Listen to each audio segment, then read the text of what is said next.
الحمدللہ وکفا والصلاة والسلام علی عباده الذین اصطفا خصوصاً علی افضلہم وخاتم النبیین محمد الامین وعلی آلہ وصحبہ اجمعین اما بعد فاعوذ باللہ من الشیطان الرجیم بسم اللہ الرحمن الرحیم سبح للہ ما فی السماوات وما فی الارض وهو العزیز الحکیم یا ایہا الذین آمنوا لم تقولون ما لا تفعلون کبر مقتا عند اللہ ان تقولوا ما لا تفعلون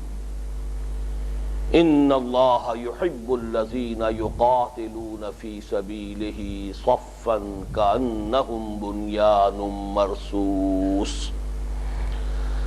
صدق اللہ العظیم رب اشرح لی صدری ویسر لی امری واحلل عقدۃ من لسانی یفقہوا قولی اللہم ربنا الہمنا رشدنا واعذنا من شرور انفسنا اللہم ارنا الحق حقا وارزقنا اتباعہ وارنا الباطل باطلا وارزقنا اجتنابہ آمین یا رب العالمین۔ لگ بھگ 2.5 ماہ کے وقفے کے بعد ہم اللہ کے نام سے دوبارہ مطالعہ قرآن حکیم کے منتخب نصاب کے سلسلہ وار درس کا آغاز کر رہے ہیں۔ یہ منتخب نصاب کتابی صورت میں بھی مطبوعہ موجود ہے، لیکن اس کی ترتیب سے یہاں تھوڑا سا فرق واقع کر رہا ہوں، اس لیے کہ اس کتاب میں اس کے اس منتخب نصاب کے چوتھے حصے میں پہلا درس تو سورہ حج کی آخری رکوع پر مشتمل ہے، وہ اس وقفے سے قبل الحمدللہ کہ ہمارے اجتماعات میں ہو چکا تھا۔ اس کے بعد دوسرا درس چوتھے حصے کا سورہ توبہ کی آیت نمبر 24 پر مشتمل ہے، اور اس کے ساتھ ہی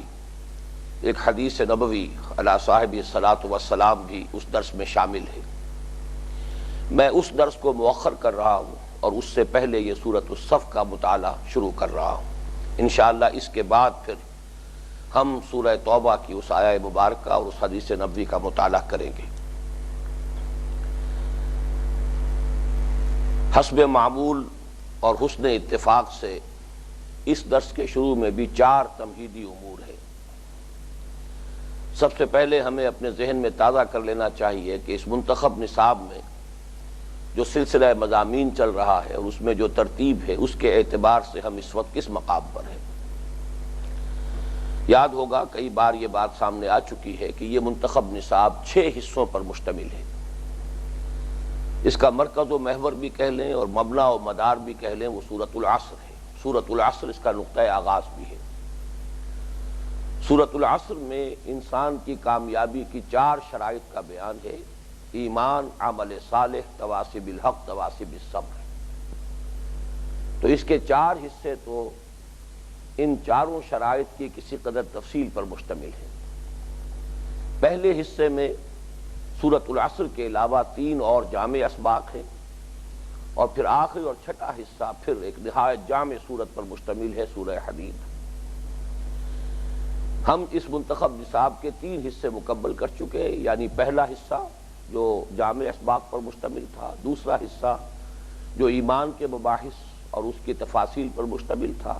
تیسرا حصہ جو عمل صالح کی تفاصیل پر مشتمل تھا۔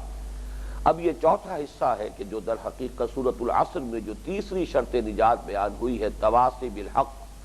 اس کے ضمن میں کچھ مزید مباحث پر مشتمل ہے۔ یہ مزید کا لفظ میں نے کیوں استعمال کیا ہے، ابھی اس کی وضاحت ہو جائے گی۔ تواصی بالحق کے ضمن میں 2 باتیں نوٹ کر لیجئے کہ وصیت سے جب باب تفاعل تواصی بنتا ہے تو اولاً تو وصیت میں بھی تاکید کا مفہوم موجود ہے۔ وصیت جب یہ لفظ استعمال ہوتا ہے تو کوئی نصیحت یا کوئی کلمہ خیر یا کوئی ہدایت جو تاکید کے ساتھ کی جائے، اور عام طور پر اردو میں تو یہ لفظ مستعمل ہے صرف انتقال کے وقت جو وصیت کی جاتی ہے اس کے لیے۔ پھر اس سے جب باب تفاعل میں یہ مادہ آتا ہے تواسی، تو اس میں دو اضافی مفہوم پیدا ہوئے، ایک مشارکت، مل جل کر یہ کام کرنا، گویا کہ یہ کام ایک اجتماعیت کا متقاضی ہے، اور دوسرے اس میں مبالغے کا اور تاکید کا مزید رنگ پیدا ہوتا ہے۔ تواصی بالحق جو سورۃ العصر میں انسان کی کامیابی کی شرائط میں سے تیسری شرط کے طور پر بیان ہوئی ہے، میں نے اس لیے لفظ مزید استعمال کیا تھا کہ ہمارے اس منتخب نصاب کے حصہ اول میں بھی اس کی کچھ اور متبادل اصطلاحات وارد ہو چکی ہیں۔ چنانچہ تیسرے درس میں جو سورہ لقمان کے دوسرے رکوع پر مشتمل ہے، ایک نہایت جامع اصطلاح آ چکی ہے، امر بالمعروف نہی عن المنکر، نیکی کا، خیر کا، بھلائی کا، معروف چیز کا حکم دینا، مشورہ دینا، اور بدی، برائی، منکر اس سے روکنا۔ یہ گویا کہ تواصی بالحق ہی کے لیے ایک متبادل اصطلاح ہے۔ اسی طرح اسی حصہ اول کے چوتھے درس میں ایک اور جامع اصطلاح وارد ہو چکی ہے، دعوت الی اللہ، ومن احسن قولا ممن دعا الی اللہ وعمل صالحا وقال اننی من المسلمین۔ قرآن مجید میں متعدد مقامات پر آیا ہے، ذالک بان اللہ هو الحق، اس کائنات کا سب سے بڑا حق خود اللہ تعالیٰ کی ذات ہے۔ تو اللہ کی طرف بلانا یہ گویا کہ تواصی بالحق کی بلند ترین شکل ہے۔ اسی کے ضمن میں پھر سورہ حج کے آخری رکوع میں ایک اصطلاح وارد ہو چکی ہے، شہادت علی الناس۔ رسالت کا مقصد، رسول کیوں بھیجے جاتے رہے؟ تاکہ وہ گواہی دیں اللہ کی طرف سے، اللہ کے دین کی، اور اللہ تعالیٰ کی طرف سے جو بھی پیغامات آئے ہیں ان کا عملی نمونہ بھی پیش کریں، زبان سے بھی اس کی گواہی دیں۔ اور یہی اب نبی اکرم صلی اللہ علیہ وسلم پر نبوت کے ختم ہو جانے کے بعد یہ فرض منصبی ہے جو اجتماعی طور پر امت مسلمہ کے حوالے کیا گیا، لِيَكُونَ الرَّسُولُ شَهِيدًا عَلَيْكُمْ وَتَكُونُوا شُهَدَاءَ عَلَى النَّاسِ، گواہی دینا لوگوں پر۔ اور اس کے ضمن میں جو محنت، جو جد و جہد، جو ایثار، جو قربانی، جو مشقت انسان اٹھائے گا،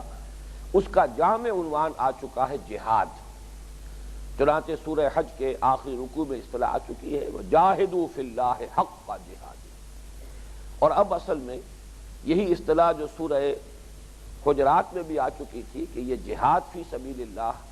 یہ ایمان کے لوازم میں سے ہے، ایمان کا رکن لازم ہے۔ ایمان حقیقی کی تعریف آ چکی ہے آیت نمبر 14 میں سورۃ حجرات کے، انما المؤمنون الذین آمنوا باللہ ورسولہ ثم لم یرتابوا وجاہدوا باموالہم وانفسہم فی سبیل اللہ اولئک ھم الصادقون۔ حقیقتاً مومن اور سچے مومن تو بس وہی ہیں جو ایمان لائے اللہ پر، اس کے رسول پر، پھر شک میں نہیں پڑے، اور انہوں نے جہاد کیا اللہ کی راہ میں اور کھپائیں اس میں اپنی جانیں بھی اور اپنے مال بھی۔ یہی لوگ ہیں کہ جو حقیقتاً مومن ہیں، یہی لوگ ہیں کہ جو اپنے دعوی ایمان میں سچے ہیں۔ گویا کہ ساری بحث تواصی بالحق کی اب ہمارے اس منتخب نصاب میں آ کر مرکوز ہو گئی ہے ایک اصطلاح پر،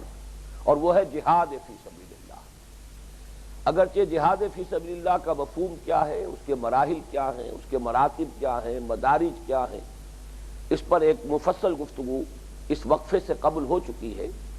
لیکن یہ کہ جیسا کہ آپ نے شاید اگر وہ اشتہار آپ کی نظر سے گزرا ہو جو کل تقسیم کیا گیا ہے اس علاقے میں، تو واقعہ یہ ہے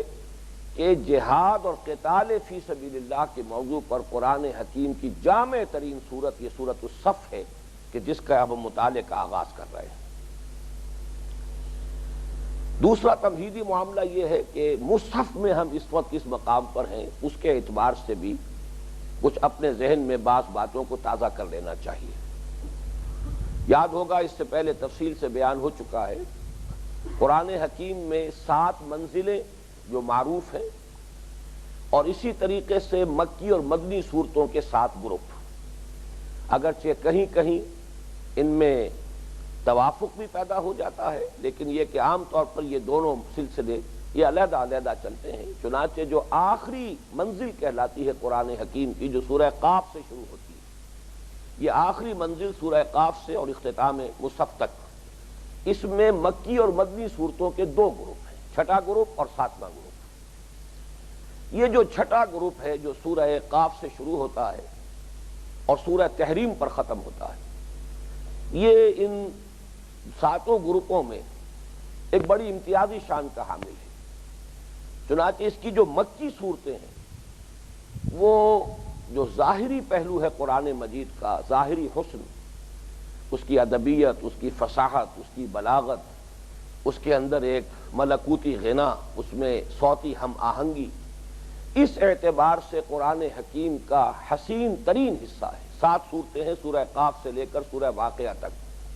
انہی میں ایک سورہ مبارکہ سورۃ الرحمن بھی ہے، جس کے بارے میں خود حضور صلی اللہ علیہ وسلم کا یہ قول نقل ہوا ہے کہ آپ نے فرمایا سورۃ الرحمن عروس القرآن، یہ سورہ رحمان جو ہے یہ قرآن حکیم کی دلہن ہے۔ چنانچہ سورہ قاف، پھر سورہ زاریات، پھر سورۃ الطور، سورۃ النجم، سورۃ القمر، سورۃ الرحمن، سورۃ الواقعہ۔ واقعہ یہ ہے کہ جہاں تک ادبیت کا، فصاحت کا، بلاغت کا، عذوبت کا، مٹھاس، پھر صوتی آہنگ، اس کے اعتبار سے قرآن حکیم کا حسین ترین حصہ ہے۔ جو اس کی مدنی صورتیں ہیں، 10 صورتیں ہیں، یہ بھی بہت سے اعتبارات سے بہت منفرد اہمیت کا حامل حصہ ہے پورے قرآن مجید میں۔ سب سے پہلی بات تو یہ نوٹ کیجئے کہ تعداد کے اعتبار سے مدنی صورتوں کا اس سے بڑا کوئی گلدستہ قرآن حکیم میں موجود نہیں ہے۔ اگرچہ حجم کے اعتبار سے تو جو پہلا گروپ ہے مدنی صورتوں کا، سورۃ البقرہ، سورۃ آل عمران، سورۃ النساء، سورۃ المائدہ، یہ سب سے بڑا حصہ ہے۔ آپ کو معلوم ہے کہ 6.25 پاروں پر مشتمل ہے، لیکن یہ کہ بہرحال تعداد کے اعتبار سے تو صورتیں 4 ہی بنتی ہیں، جبکہ یہاں 10 صورتیں ہیں سورہ حدید سے شروع ہو کر سورہ تحریم تک۔ جو ان میں جو مخصوص جو اس کا قدر مشترک ہے ان صورتوں کی، وہ یہ ہے کہ اس میں خطاب ہے امت مسلمہ سے بحیثیت امت مسلمہ۔ ان صورتوں میں کفار سے خطاب براہ راست نہیں ہے، کفار مشرکین سے تو سرے سے خطاب نہیں، ان کا سرے سے تذکرہ بھی نہیں، البتہ اہل کتاب سے بھی کوئی خطاب نہیں ہے، کہیں کہیں ان کا تذکرہ موجود ہے، لیکن وہ تذکرہ بھی بطور نشان عبرت کہ مسلمانوں تم سے پہلے آج جس مقام پر تم فائز ہو گئے ہو، تمہیں امت مسلمہ کی حیثیت حاصل ہوئی ہے، تم اس زمین پر اللہ کے نمائندے ہو، اس کے دین کے علمبردار ہو، اس کی کتاب اور شریعت کے حامل اور امین ہو، تم سے پہلے یہی مقام ایک اور امت کو حاصل رہا ہے، وہ سابقہ امت ہے امت مسلمہ بنی اسرائیل۔ انہوں نے جب اپنے فرض منصبی میں کوتاہی برتی، جو مشن ان کے حوالے کیا گیا تھا اس سے بے وفائی کی، تو جو ان کا حشر ہوا ہے، انہیں جو سزائیں ملی ہیں، گویا کہ اب وہ ایک نشان عبرت کے طور پر تمہارے سامنے موجود ہے۔ تو ان صورتوں میں ان کا حوالہ ہے، ان کا تذکرہ ہے بطور نشان عبرت، ان سے خطاب نہیں، خطاب تمام تر مسلمانوں سے۔ اور یہ بھی نوٹ کر لیجئے کہ یہ صورتیں سوائے ایک استثناء کے باقی سب کی سب زمانہ نزول کے اعتبار سے جو مدنی دور ہے سیرت النبی کا صلی اللہ علیہ وسلم، اس کے بھی نصف آخر سے متعلق ہے۔ سن 5 ہجری کے بعد سے جو زمانہ ہے حضور کے انتقال تک، یہ زمانہ نزول ہے ان صورتوں کا۔ اور ظاہر بات ہے کہ اس وقت مسلمان ایک امت کی حیثیت سے نمایاں طور پر سامنے آ چکے تھے۔ پھر امت مسلمہ میں بھی یہاں جو اصل روئے سخن ہے وہ ان لوگوں کی طرف ہے کہ جن کی جانب سے کچھ کمزوری کا اظہار ہو رہا تھا۔ یہ بات اچھی طرح سمجھ لینے کی ہے کہ اگرچہ جو سابقون الاولون تھے حضور صلی اللہ علیہ وسلم کے صحابہ میں سے، ان میں کسی ضعف کے آثار نہیں پیدا ہوئے، اس کا کوئی گمان نہیں کیا جا سکتا کہ ان کے جذبہ ایمان میں اور جوش جہاد میں کوئی کمی آئی ہو، لیکن چونکہ مدنی دور میں کثیر تعداد میں اب نئے لوگ شامل ہو رہے تھے، یہ جو نو وارث تھے، ظاہر بات ہے کہ ان کا وہ مقام و مرتبہ بالعموم نہیں تھا کہ جو سابقون الاولون کا تھا۔ جو لوگ مکے میں ایمان لائے ہیں، ظاہر بات ہے کہ یہ وہ لوگ تھے کہ جو کلمہ شہادت زبان پر لاتے ہی اس وقت تھے جبکہ یقین اس درجے راسخ ہو چکا ہوتا تھا قلوب میں کہ انسان ہر مصیبت جھیلنے کے لیے اس کے لیے تیار ہو، ہر قربانی دینے کے لیے تیار ہو۔ اس لیے کہ صاف نظر آتا تھا کہ جیسے ہی کلمہ شہادت ادا کریں گے مار پڑنی شروع ہو جائے گی، مصائب کا آغاز ہو جائے گا، اس لیے کہ مکہ شہر اور جو رؤسائے قریش تھے وہ جانی دشمن تھے محمد الرسول اللہ صلی اللہ علیہ وسلم اور اہل ایمان کے رضی اللہ تعالی عنہم اجمعین۔ لہذا وہاں تو وہی لوگ یہ جرأت کرتے تھے اور جسارت کرتے تھے جن کے دلوں میں یقین آخری درجے میں پیدا ہو چکا ہوتا تھا۔ مدینہ منورہ میں آنے کے بعد بہرحال وہ صورت بدل گئی۔ اب ایمان لانے کے نتیجے میں فوری طور پر کوئی مصیبت، کوئی تکلیف، کوئی آزمائش نہیں تھی۔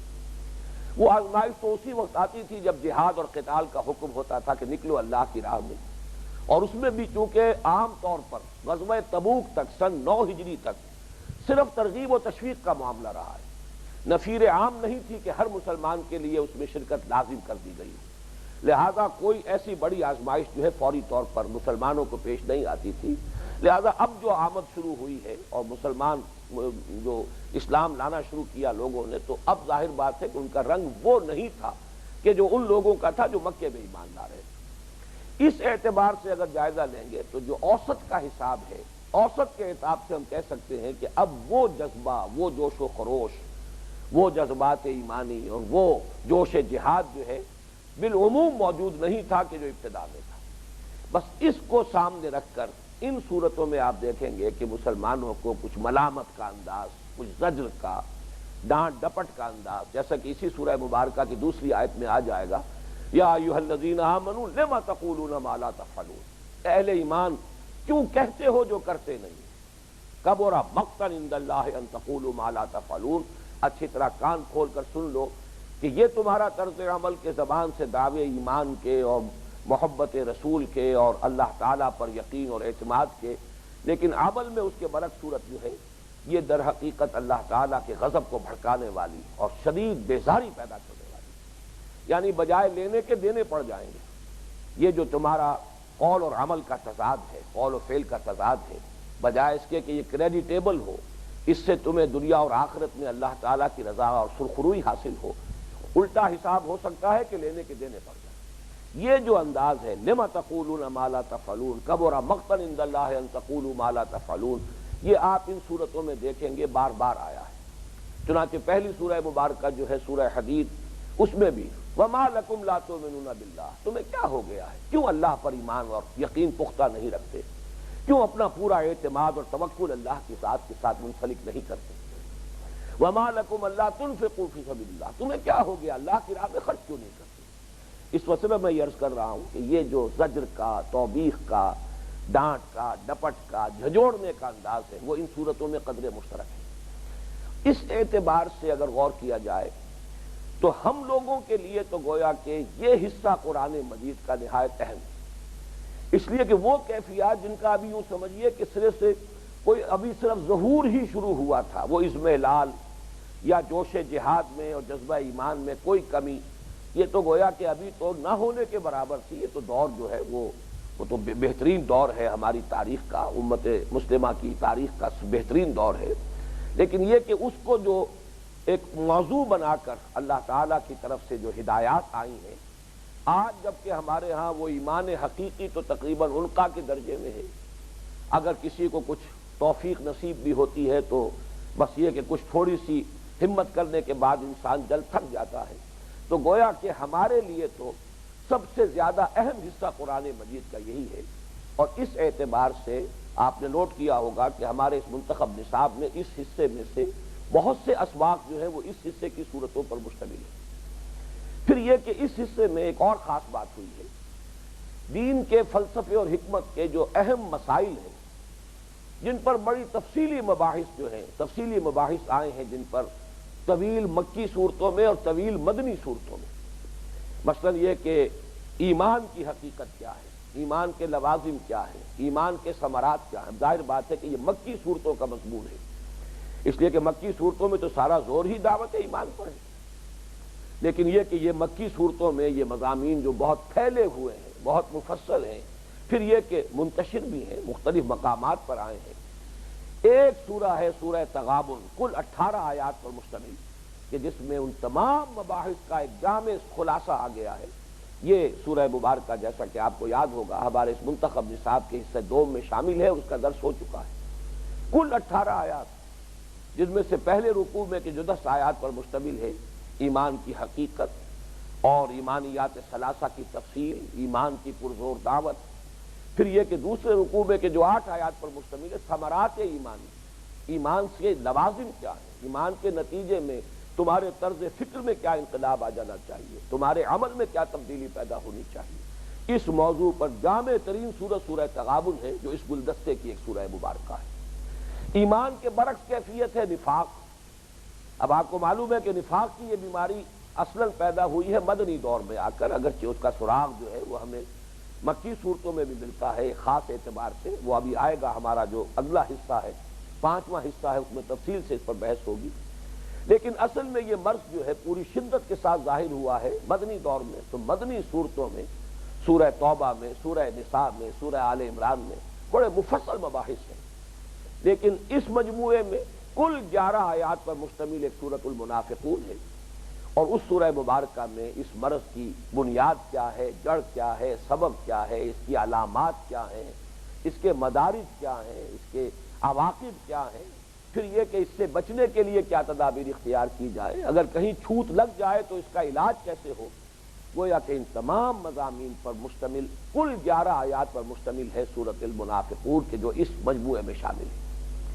اسی طرح بہت اہم مضمون یہ ہے حضور کا مقصد بعثت کیا ہے، اور پھر یہ کہ اس کے لیے بنیادی طریقہ کار کیا ہے۔ سورہ صف اور سورہ جمعہ یہ در حقیقت ان دو موضوعات پر نہایت جامع صورت ہے۔ یہ جو مجموعہ ہے، جیسا کہ میں نے عرض کیا کہ یہ 10 صورتوں پر مشتمل ہے، ان میں سے 5 صورتوں کا آغاز ہوتا ہے تسبیح باری تعالیٰ سے، سبح للہ یا یسبح للہ، ان کا ایک مجموعی نام ہے المسبحات، اور ان کی ایک امتیازی شان ہے، ان 10 صورتوں میں بھی ایک نسبتاً امتیازی شان ہے۔ 5 صورتیں غیر مسبحات ہیں جن کا آغاز ہو جاتا ہے بغیر کسی تمہید کے، قد سمع اللہ قول التی تجادلک فی زوجہا، یا یہ کہ آخر میں جو سورۃ الطلاق اور سورۃ تحریم ہے، یا ایھا النبی اذا طلقتم النساء فطلقوهن لعدتهن یا ایھا النبی لم تحرم ما احل اللہ لک تبتغی مرضات ازواجک۔ تو 5 صورتیں اس نوعیت کی ہیں بلا تمہید کے، بغیر کسی تسبیح کے تذکرے کے شروع ہو جاتی ہیں۔ 5 صورتیں وہ ہیں کہ جن کے شروع میں یا تو فعل ماضی کی صورت میں سبح للہ ہے، یا فعل مضارع کی شکل میں یسبح للہ۔ 3 جوڑے تو اس میں ایسے ہیں کہ جن میں ایک صورت مسبحات میں سے ہے اور ایک صورت غیر مسبحات میں سے، سورہ حدید کے ساتھ سورہ مجادلہ،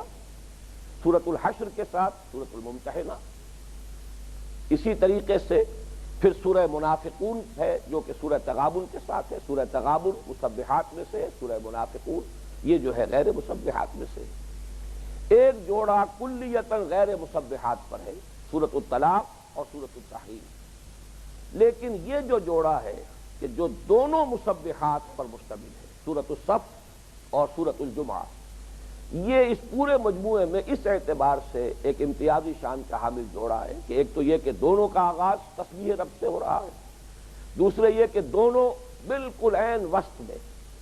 یہ جو سلسلہ ہے 10 صورتوں کا، اس کے عین درمیان میں 5ویں صورت، 6ٹھی صورت، 5ویں صورت جو ہے یہ سورۃ الصف ہے، اور 6ٹھی صورت سورہ جمعہ ہے، اور ان کا واقعہ یہ ہے کہ ان کے مابین نسبت زوجیت بہت نمایاں ہے،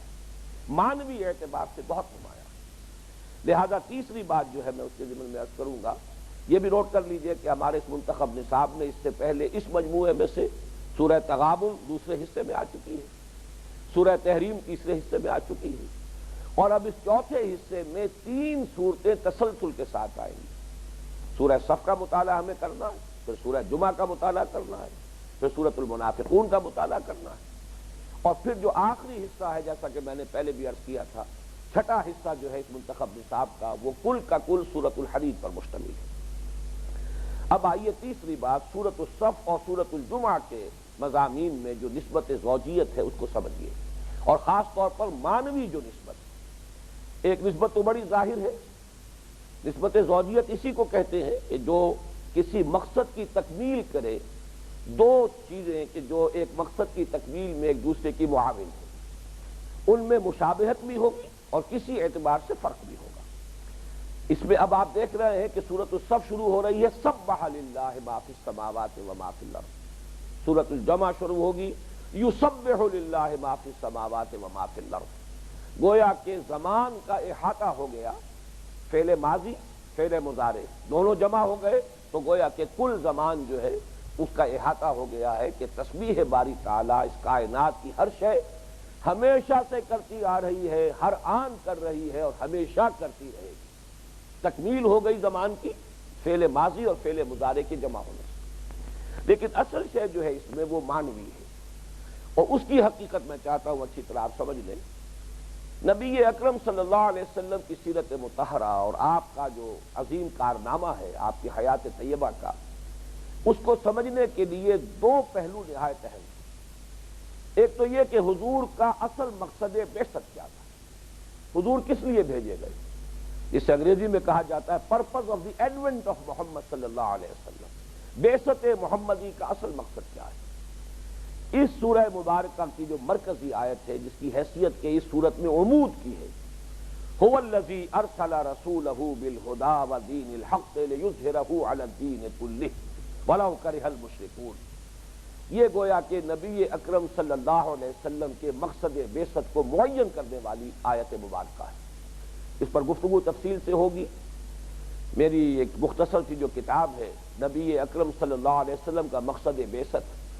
اس میں اس آیہ مبارکہ پر ایک مفصل تحریر میری موجود ہے۔ ہر اعتبار سے میں نے احاطہ کر کے اس کے اندر جتنے بھی امکانات ہو سکتے ہیں، جو مختلف تفسیری احتمالات ہو سکتے ہیں، ان سب کو جمع کر کے بات واضح کی ہے کہ اس کا مفہوم بالکل اپنی جگہ مبرہن ہے، واضح ہے، الا یہ کہ کوئی شخص جو ہے خام خواہ کو اپنے ذہن کی کجی کی وجہ سے انحراف کرنا چاہے، ورنہ یہ کہ یہ قرآن مجید کی جو شان ہے کہ لا یاتیہ الباطل من بین یدیہ ولا من خلفہ، اس باطل اس پر حملہ آور نہیں ہو سکتا، نہ سامنے سے نہ پیچھے سے، وہ بات جو ہے اس آیہ مبارکہ میں بھی بتمام و کمال موجود ہے۔ تو مقصد بعثت محمدی معین ہوا ہے اس آیت مبارکہ۔ اس مقصد کی تکمیل کے لیے اہل ایمان کو دعوت جہاد، یا ایھا الذین آمنوا هل ادلکم علی تجارۃ تنجیکم من عذاب الیم تؤمنون باللہ ورسولہ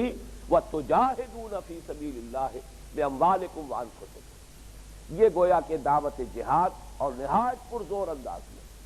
یہ بھی کہ اگر تم یہ کرو گے تو کیا کیا اللہ تعالیٰ کی طرف سے وعدے ہیں، اور اگر اس سے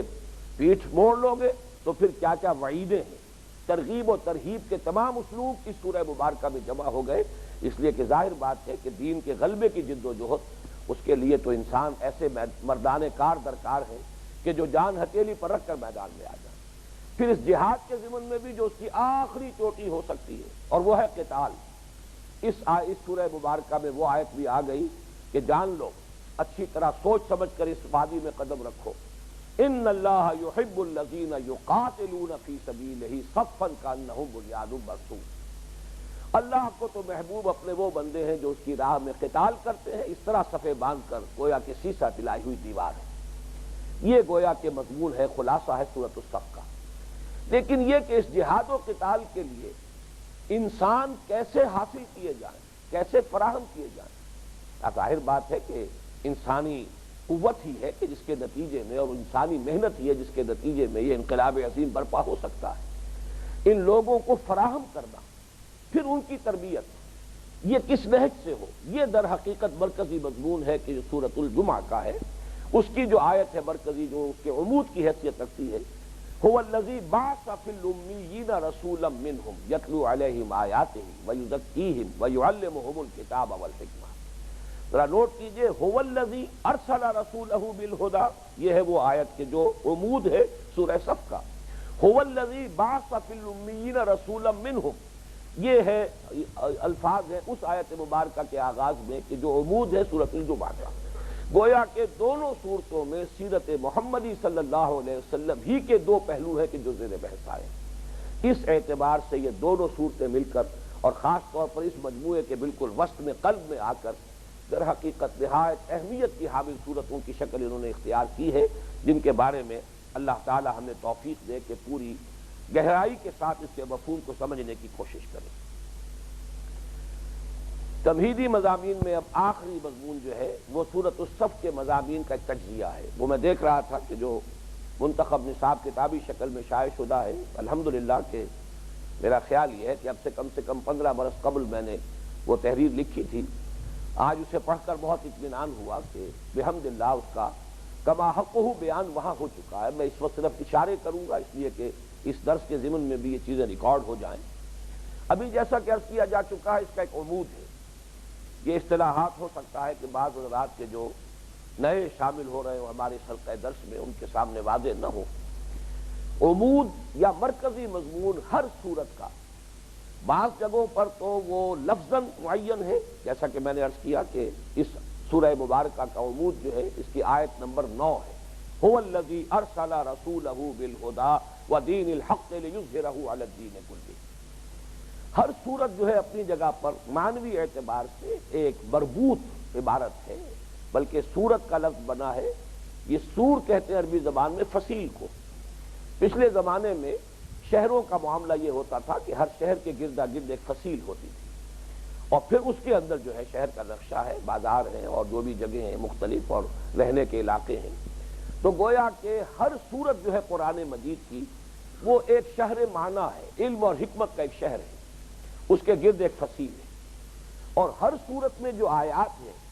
وہ باہم مربوط ہیں، بالکل ایسے کہ جیسے ایک ہار ہو، ایک ڈوری ہوتی ہے جس میں موتی پروئے ہوئے ہیں، تو کوئی مرکزی مضمون ہے کہ جس کی ڈوری میں پروئی ہوئی ہوتی ہے تمام آیات.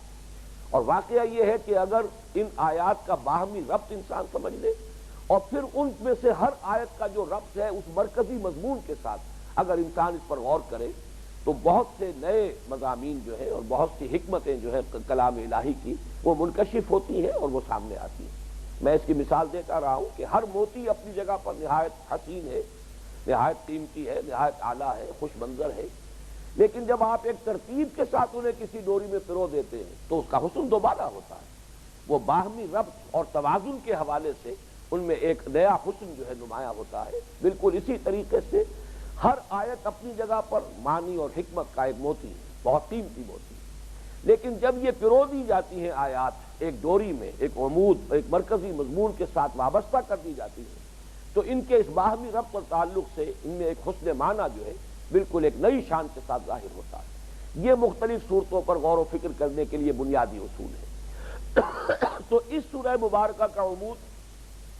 آیت نمبر 9 هو الذی ارسل رسولہ بالہدی ودین الحق لیظہرہ علی الدین کلہ ولو کرہ المشرکون. کل آیات 14 ہیں. بقیہ 13 آیات میں سے 4 آیات کے 3 مجموعے ہیں اور ایک آخری آیت ہے اور وہ طویل بھی ہے. پہلی 4 آیات کا حجم آج میں نے دیکھا اپنے مصحف میں، پہلی 4 آیات جتنی سطروں میں آئی ہیں اتنی ہی سطروں میں آخری ایک آیت آئی. اب ان کے مختلف حصوں میں جو ترتیب ہے اس کو سمجھ لیجئے. جو عمود والی آیت ہے اس میں حضور کا مقصد بعثت معین کر دیا گیا، غلبہ دین کو غالب کرنا تمام ادیان پر یا کل کے کل دین پر، یہ ہے مقصد بعثت محمدی علی صاحب الصلاۃ والسلام. اس کے بعد کی 4 آیات میں نہایت زوردار دعوت ہے جہاد کی، اور جیسا کہ میں نے اس سے پہلے عرض کیا تھا اگر آپ اس دعوت کو قبول کرتے ہیں تو اللہ کے وعدے کیا ہیں ان کی تفصیل ہے، نہیں کرتے ہیں تو ایک ہی جملے کے اندر اشارہ کر دیا گیا کہ اگر یہ نہیں کرتے تو جہنم کی آگ سے نجات پانے کی امید موہوم ہے. اس لیے کہ یہ تو شرط لازم ہے. اگر آپ چاہتے ہیں عذاب الہی سے، عذاب علیم سے چھٹکارا پانا تو اس کے لیے لازم ہے ایمان اور جہاد. ان 4 آیات میں اس کی تفصیل آ گئی. اب آئیے پہلی 4 آیات جو اس سورہ مبارکہ کے لیے ایک اعتبار سے تمہید کی حیثیت رکھتی ہیں، انہی میں وہ آیت بھی ہے لما تقولون ما لا تفعلون. یہ گویا کہ زجر اور توبیخ اور ڈانٹ اور ڈپٹ کا انداز ہے. اگر تم دین کے تقاضوں کو پورا کرنے کے لیے تیار نہیں اور محض نماز روزہ اور صرف عبادات میں محو رہنا چاہتے ہو اور اسی حد تک تم نے دین کے تقاضوں کو سمجھا ہے تو جان لو کہ اس کائنات کا تو ذرہ ذرہ اللہ کی تسبیح و تحمید میں مشغول ہے. اللہ کو تمہاری تسبیح و تحمید کی ضرورت نہیں ہے، اللہ کو کچھ اور درکار ہے تم سے. یہ تفصیل سے بعد میں ہم پڑھیں گے. اسی میں 4تھی آیت یہ آئی ہے کہ اللہ کو تم سے جو درکار ہے ان اللہ یحب الذین یقاتلون فی سبیلہ صفا کانہم بنیان مرصوص. علامہ اقبال کے وہ 2 اشعار جو ہیں میں سمجھتا ہوں کہ ان 4 آیات کا جو اصل مضمون ہے اس کی بہترین تعبیر کرتے ہیں. مقام بندگی دیگر، مقام عاشقی دیگر، ز نوری سجدہ می خواہی ز خاکی بیش ازاں خواہی، چنا خود را نگہداری کے بائی بے نیازی ہا، شہادت بر وجود خود ز خون دوستاں خواہی۔ میں سمجھتا ہوں کہ ان 4 آیات کا جو تمہیدی آیات ہیں سورہ مبارکہ کی، اور آج انشاءاللہ ہم ان کا مطالعہ کریں گے، تو اس کا بہترین تعبیر یہ ہے کہ فرشتے بھی اللہ کی تسبیح و تحمید میں لگے ہوئے ہیں، بلکہ جب اللہ نے ان کے سامنے اپنے اس ارادے کا اظہار کیا تھا کہ انی جاعل فی الارض خلیفہ، تو انہوں نے یہی عرض کیا تھا نحن نسبح بحمدک ونقدس لک۔ اور صرف فرشتوں پر کیا منحصر ہے، کائنات کا ذرہ ذرہ اللہ کی تسبیح و تحمید میں لگا ہوا ہے۔ تو کوئی ایسی کمی تسبیح و تحمید کی نہیں تھی کہ جس کے لیے اللہ تعالیٰ کو ایک اور مخلوق کی ضرورت ہوتی۔ یہ جو خاکی مخلوق اللہ نے پیدا کی ہے تو اس سے کچھ اور مطلوب ہے۔ ز نوری سجدہ می خواہی، ز خاکی بیش ازاں خواہی۔ یہ جو نوری مخلوق ہے ملائکہ، ان سے تو اللہ تسبیح اور سجود اور رکوع اور جو بھی تسبیح و تحمید ہے بس اسی کا تقاضا ہے، بندگی ہے، بندگی وہ کر رہے ہیں۔ اور لیکن اس خاکی مخلوق سے کچھ اور درکار ہے۔ کیا درکار ہے؟ شہادت بر وجود خود ز خون دوستاں خواہی، اپنا خون دے کر، اپنی جانیں دے کر ہماری گواہی دو، ہماری صداقت دے، تو بھی محمد کی صداقت کی گواہی، محمد کی صداقت کی گواہی دینی ہے صلی اللہ علیہ وسلم، اللہ کی توحید کی گواہی دینی ہے، اللہ کے دین کی گواہی دینی ہے، چاہے اس میں انسان کو اپنی جان دینی پڑے۔ یہ ہے اصل میں وہ مقام کہ جس کے لیے یہ جو انسان ہے، خاکی مخلوق ہے، کہ جو اللہ تعالیٰ نے جس مقام کے لیے اسے پیدا کیا ہے۔ دوسرے حصے میں جو پھر 4 آیات پر مشتمل ہے، سابقہ امت مسلمہ، جیسا کہ میں نے عرض کیا تھا کہ ایک نشان عبرت کے طور پر موجود ہے، اس کی تاریخ کا حوالہ دیا گیا ہے اور نہایت خوبصورت مقام ہے یہ۔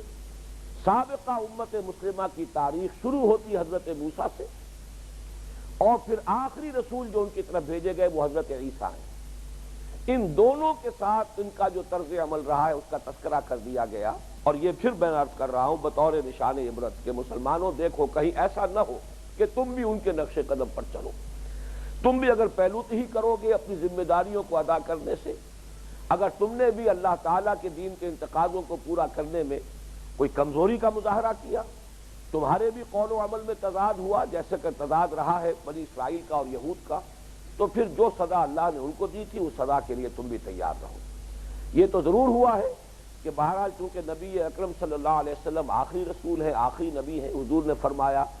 انا آخر المرسلین وانتم آخر الامم۔ یہ امت تو ختم نہیں ہوگی لیکن اس امت کے اندر قومیں بدلتی رہیں گی، جیسے کہ بالکل شروع میں فرما دیا گیا تھا، آغاز ہی میں یہ سورہ محمد کی آیت ہے صلی اللہ علیہ وسلم، ان تتولوا یستبدل قوما غیرکم۔ آج تمہیں یہ مقام حاصل ہو رہا ہے، اور ظاہر بات ہے اس وقت مخاطب جو ہے کیونکہ حضور صلی اللہ علیہ وسلم کی دعوت اس وقت تک پہنچی تھی اور امت کی جو عظیم اکثریت تھی وہ صرف عربوں پر مشتمل تھی، امیین پر مشتمل تھی۔ آج تمہیں جو فضیلت حاصل ہوئی ہے، تم نے اگر اس مشن کو پیٹھ دکھائی، تمہیں ہم ہٹائیں گے، کسی اور کو لے آئیں گے۔ چنانچہ آپ کو معلوم ہے کہ چند 100 سالوں کے بعد وہ صورتحال واقعتاً پیش آ گئی، عربوں کو معزول کیا گیا، ترکوں کے حوالے اس امت کی قیادت کر دی گئی، بلکہ ترکوں سے پٹوایا گیا پہلے، وہی جو تاتاری فتنہ ہے، کروڑوں مسلمان قتل ہوئے ہیں اس فتنے کے اندر، اور پھر انہی کے ہاتھ میں اللہ تعالیٰ نے اپنے دین کا جھنڈا تھما دیا۔ اور اب بھی جیسا کہ بارہا میں عرض کر چکا ہوں، کوئی عجب نہیں ہے کہ اس وقت پھر ایک مرحلہ جو ہے اس امت کی تاریخ میں بڑا ہی ایک نازک موڑ ہے جس تک کہ ہم پہنچے ہوئے ہیں۔ ہو سکتا ہے کہ موجودہ جتنی مسلمان قومیں اس وقت ہیں دنیا میں، ایک امت مسلمہ کا تو وجود ہے ہی نہیں، وہ تو صرف ایک نظری سی حقیقت ہے، فی الواقع تو ایک امت مسلمہ آج دنیا میں نہیں ہے۔ علامہ اقبال نے یہ بڑی پیاری بات اپنے لیکچرز میں کہی تھی، حالانکہ وحدت ملی کے بہت بڑے علمبردار، بہت بڑے خودی خواں علامہ اقبال ہیں، لیکن یہ کہ جو عملی صورت ہے اس کو انہوں نے تسلیم کیا ہے اپنے خطبات میں کہ ایک امت مسلمہ اس وقت دنیا میں موجود نہیں ہے۔ جو بھی اس وقت بالواقع پوزیشن ہے وہ یہ ہے کہ متعدد مسلمان اقوام ہیں۔ آج ہم گنتی کرتے ہیں 50 مسلمان ملک ہیں یا 55 مسلمان ملک ہیں، اور یہ جو ابھی ترکستان کی ریاستیں آزاد ہوئی ہیں تو ان سے تعداد بڑھتی جا رہی ہے۔ بعض سادہ لوگ مسلمان اسی سے خوش ہوتے ہیں کہ پہلے اتنے مسلمان ملک تھے، اب اتنے مسلمان ملک ہو گئے ہیں، لیکن یہ کہ امت مسلمہ نہیں ہے، یہ مسلمان اقوام ہے، مسلمان ممالک ہیں، اور ہو سکتا ہے کہ اب اللہ تعالیٰ دوبارہ ان تمام مسلمان امتوں اور یا مسلمان قوموں کو رد کر کے، ریجیکٹ کر کے کسی بالکل نئی قوم کے ہاتھ میں اپنے دین کا یہ جھنڈا تھما دے، یہ عین ممکن ہے آیا فتنہ تاتار کے افسانے سے پاسباں مل گئے کعبے کو صنم خانے سے۔ ہو سکتا ہے کہ تاریخ اپنے آپ کو دہرائے۔ بہرحال دوسرے حصے میں یہ بنی اسرائیل کی تاریخ کے 3 ادوار کا تذکرہ ہے۔ پہلا دور حضرت موسیٰ علیہ السلام کا، ان کے ساتھ ان کا کیا طرز عمل رہا، پھر آخری جب رسول آئے ان کی طرف رسول الی بنی اسرائیل حضرت عیسیٰ علیہ السلام، ان کے ساتھ کیا معاملہ رہا، اور اب ان کا کیا معاملہ ہے محمد الرسول اللہ صلی اللہ علیہ وسلم کے ساتھ۔ یریدون لیطفئوا نور اللہ بافواہہم واللہ متم نورہ ولو کرہ الکافرون۔ تو یہ ہے در حقیقت یوں سمجھیے کہ 4 آیتوں کے 3 مجموعے، درمیان میں وہ جو عمود ہے مرکزی مضمون کی حامل آیت هو الذی ارسل رسولہ بالہدی ودین الحق لیظہرہ علی الدین کلہ۔ اس کے بعد جو آخری آیت ہے جو میں نے عرض کیا تھا کہ آیت تو وہ ایک ہے لیکن حجم میں وہ پہلی 4 آیات کے بالکل برابر ہے۔ اس آیت میں بڑی عظیم آیات میں سے قرآن حکیم کی ایک مضمون تو یہ آیا کہ اگر کوئی شخص یا کچھ لوگ یا کوئی قوم یا کوئی گروہ یا کوئی جماعت اس کام کے لیے کمر کس لیتی کہ اللہ کے دین کے غلبے کے لیے ان صلاتی و نسکی و محیای و مماتی للہ رب العالمین، تو اللہ کی نگاہ میں ان کا مقام کیا ہے؟ اللہ انہیں اپنے مددگار قرار دیتا ہے۔ اب اس سے زیادہ کوئی اور بلند تر مرتبہ اور مقام کا انسان تصور نہیں کر سکتا۔ خالق اپنی مخلوق میں سے کچھ لوگوں کو اپنا مددگار قرار دے۔ یا ایھا الذین آمنوا کونوا انصار اللہ، اگر تم اس فرض منصبی کو ادا کرنے کے لیے کمر کس لیتے ہو تو گویا کہ تم ہمارے مددگار ہو۔ میں سمجھتا ہوں کہ قدر افزائی اس سے بڑھ کر ممکن نہیں ہے کہ خالق ہم میں سے کچھ لوگوں کو اپنا مددگار قرار دے، انسانوں میں سے کچھ لوگوں کو اپنا مددگار قرار دے۔ روحانی اعتبار سے ہو سکتا ہے کہ کچھ اور مراتب عالیہ کا ذہنوں میں نقشہ موجود ہو، لیکن ادنو قرآن میرے نزدیک اس سے اونچا اور کوئی مقام نہیں ہے کہ اللہ تعالیٰ کے مددگار قرار پائیں اس کے بندے۔ اور دوسری جو اہم ترین بات اس آیت مبارکہ میں آئی ہے وہ یہ ہے کہ ظاہر بات ہے کہ یہ جہاد اور قتال فی سبیل اللہ اور اقامت دین کی جد و جہد، اس کے لیے کوئی اجتماعیت درکار ہے۔ اس اجتماعیت کی نوعیت کیا ہوگی، یہ کیسے وجود میں آئے گی؟ ایک داعی اور اس داعی کی دعوت پر لبیک کہنے والے اس کے اعوان و انصار، کما قال عیسی ابن مریم للحواریین من انصاری الی اللہ۔ یہ بڑی عجیب ہے یہ کیفیت یہاں پر کہ نصرت کی 2 نسبتیں معین کی گئی، کونوا انصار اللہ۔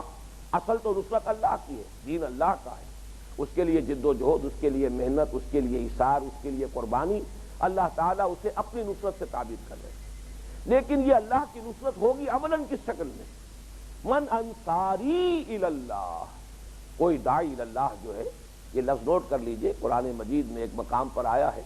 کہ جنوں نے جب حضور صلی اللہ علیہ وسلم سے قرآن حکیم سنا ہے، اور یہ واقعہ نخلہ میں پیش آیا تھا جبکہ طائف سے واپس آپ تشریف لا رہے تھے، تو وادی نخلہ میں قیام تھا، فجر کے وقت آپ نماز پڑھ رہے تھے، آپ امام تھے، ایک امام اور ایک مقتدی، زید ابن حارثہ رضی اللہ تعالی عنہ یہ آپ کے ساتھ تھے، لہذا حضور امامت فرما رہے ہیں، زید ابن حارثہ جو ہے وہ آپ کے مقتدی ہیں۔ جو فجر کی نماز میں آپ نے قرآن مجید کی تلاوت کی ہے تو جنوں کی ایک جماعت کا گزر وہاں سے ہوا ہے، بلکہ اللہ تعالیٰ نے فرمایا کہ ہم نے خود گویا کہ ان کا رخ ادھر کر دیا تھا کہ وہ وہاں جائیں اور آپ سے وہ اللہ کا کلام سنیں۔ اس کے بعد انہوں نے جاتے ہی جو کہا ہے، اپنی قوم کو جو دعوت پیش کی ہے اور جو تبلیغ کی ہے، یا قومنا اجیبوا داعی اللہ، اے ہماری قوم، اے لوگو، اس اللہ کی طرف بلانے والے کی پکار پر لبیک کہو، قبول کرو، ایمان لاؤ اس پر۔ تو در حقیقت داعی اللہ وہ اللہ کے رسول ہوتے تھے، اور اب ظاہر بات ہے کہ جب نبوت کا سلسلہ ختم ہو گیا تو اب امتی ہوں گے، اب وہ رسول اور نبی نہیں ہوں گے، لیکن کوئی داعی اور اس کی دعوت کو قبول کرنے والے جو اس کے بھی مددگار ہیں لیکن حقیقتاً اللہ تعالیٰ کے دین کی نصرت کے لیے قبر بستہ ہو جائیں، یہ ہے در حقیقت کے جو حیت ترکیبی بنتی ہے کسی ایسی اجتماعیت کی کہ جو اس مقصد عظیم کو پورا کرنے کے لیے وجود میں آئے جس کے لیے محمد الرسول اللہ صلی اللہ علیہ وسلم کی بعثت ہوئی اور جس کے لیے جہاد اور قتال کی پرزور دعوت پر یہ سورۃ الصف مشتمل ہے۔ بارک اللہ لی و لکم فی القرآن العظیم و نفعنی و ایاکم بالآیات والذکر الحکیم۔